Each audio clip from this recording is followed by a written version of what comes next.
असा झणझणीत तर्रीदार मटण रस्सा बनवण्यासाठी 2 छोट्या टिप्स आहेत. कोणत्या? चला सांगते. सगळ्यात मटण स्वच्छ धुवून घ्यायचं. 2 पाण्याने मटण धुतलेलं असावं. आलं, लसूण, हिरवी मिरचीची पेस्ट, हळद, मोठे मीठ आणि त्याचबरोबर मटण मसाला घालून मटण छानपैकी मॅरिनेशन करून घ्यायचं. अर्धा तास मटण छान मॅरिनेट होऊ द्यायचं. आता घेऊयात आणि रस्सा बनवायला. पॅनमध्ये तेलावरती सगळे खडे मसाले घालून घ्यायचे. लवंग, मिरी, दालचिनी आणि जिरे. यावरती कांदा छानपैकी परतवून घ्यायचा. आलं, लसूण, खोबऱ्याचं वाटण 2 ते 2.5 चमचे घालून घ्या.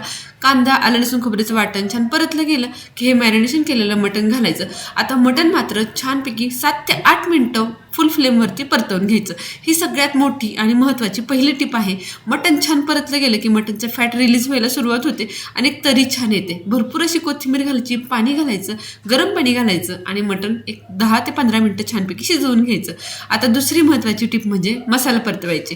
कांदा, आलं, लसूण, खोबरं छानपैकी लाल रंगावर भाजून घ्यायचं आणि त्याचं वाटण करून घ्यायचं. मसाला छानपैकी परतून झाला की सगळे ड्राय मसाले घालायचे आणि हे मसाले तेलावरती छान परतले गेले की यामध्ये घालायचं आहे ते अर्धी वाटी पाणी. पाणी घातल्यामुळे मसाला अजिबातही खाली पॅनला लागत नाही, करपत नाही आणि तरी यायला आपल्याला खूप जास्त मदत होते.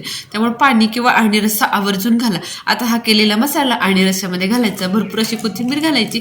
गरजेप्रमाणे मीठ घालायचं. पाणी तुम्हाला थोडंसं वाढवायचं असेल तरी पाणीही वाढवून घ्यायचं आणि 10 ते 15 मिनटं रस्सा छानपैकी उकळून घ्यायचा. झणझणीत असा मटण रस्सा तयार.